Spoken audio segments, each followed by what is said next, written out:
So you want to be a small group leader. Do you think you got what it takes? Well, I'm sure you do. But let's take just a second and look at some of the different types of small group leaders so you don't fall into some of the pitfalls that many people do. Let's observe. Let's start with the soapboxer. You've seen this guy before. He's the one that likes to go off on rants and preach about whatever he wants to discuss in his small group meeting, oftentimes making his members feel uncomfortable, guilt-ridden, and sometimes even afraid to make eye contact. And now a lot of people think, right, that we're free from the law. The law doesn't apply to me. Oh, I'm above the law. I know you think that. You can't eat shellfish is the bottom feeder of the ocean. Okay, do you eat bacon? Do you eat bacon? No, you don't eat bacon. You don't eat bacon because Jesus lives in you and Jesus doesn't eat bacon. I want everyone to, Jesus doesn't eat bacon.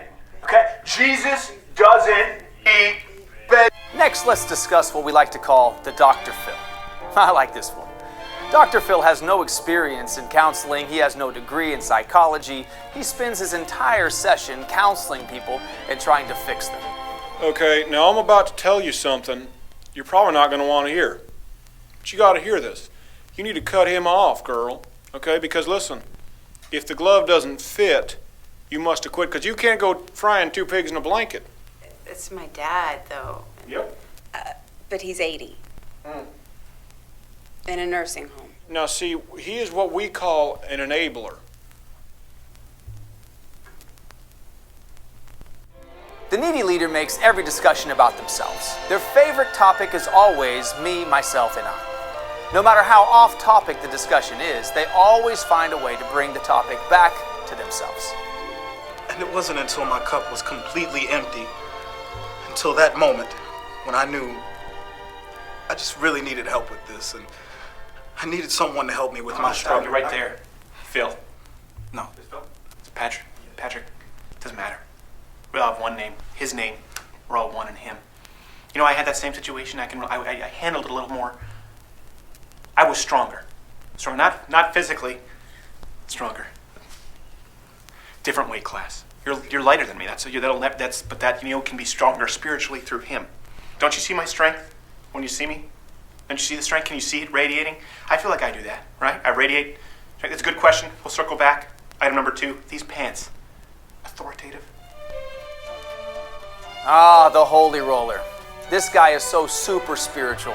No matter how simple the conversation is, he always has an uber spiritual answer to apply to a common sense situation.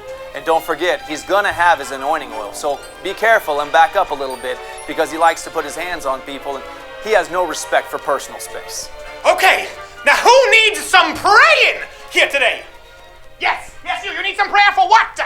Just got a new job, and I just wanted to all go. He just got a new job, and you all want it to go what? Well, I want. You want it to go well. Yes. You don't want no bad job going on in here where you work at the Chick-fil-A or that moving flotilla food truck you work at. I gotta get my oil. Lord, I want to anoint this man with oil, and I want to cast out any demons of rancid dairy products that they might find in the back of that kitchen that might give them a C grade with the sanitary department, Lord. Hot peppers! I'm feeling demons in me. Our next example is a highly exuberant type. We call him the coach.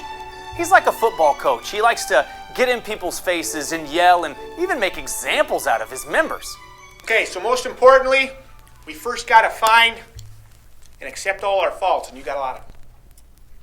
You got a lot of them. I want everybody to look to Scott over here. Scotty McCreary. Just kidding, he's a multi-platinum selling artist. You work at Chick-fil-A. Not the same guy. Look at what he's doing here. No, it's okay. Don't stop. Keep writing. See how he's writing?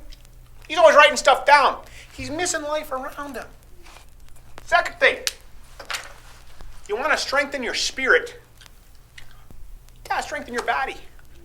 Huh? Y'all looking healthy?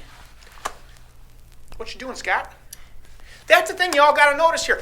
Scott has an attitude problem. That's why he's a failure in every aspect he's got going on. His wife left him for the regional manager at Chick-fil-A. She's off where now? To Toronto?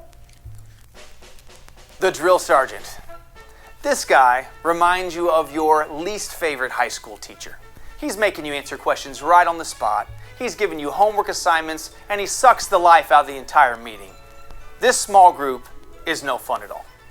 Now, who can tell me what we are supposed to have learned from this chapter in Luke that I have assigned to you in this week's reading?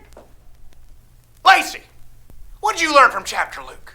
Well, when, Jesus... You didn't read the material, did you, Lacey? No. You think some man died on a cross for your sins so you could sit here and wait for us to come here and sing you birthday songs and pat you on your tushy, tell you what a good job you're doing? Do you fancy yourself a princess? Well, I got bad news for you, Lacey. They don't serve yellow cake in hell!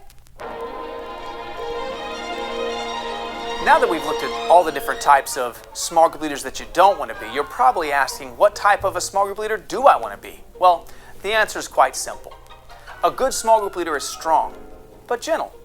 He makes the most of every opportunity to bring out the best in people.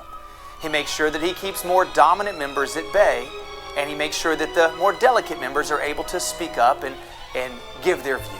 But one thing a great small group leader does is he takes ownership of the group, not in a controlling way, but more of in a nurturing way, that he recognizes if someone's not there or someone is there, and he follows up with his members. He makes sure that his members stay connected, and he doesn't let people slip through the cracks.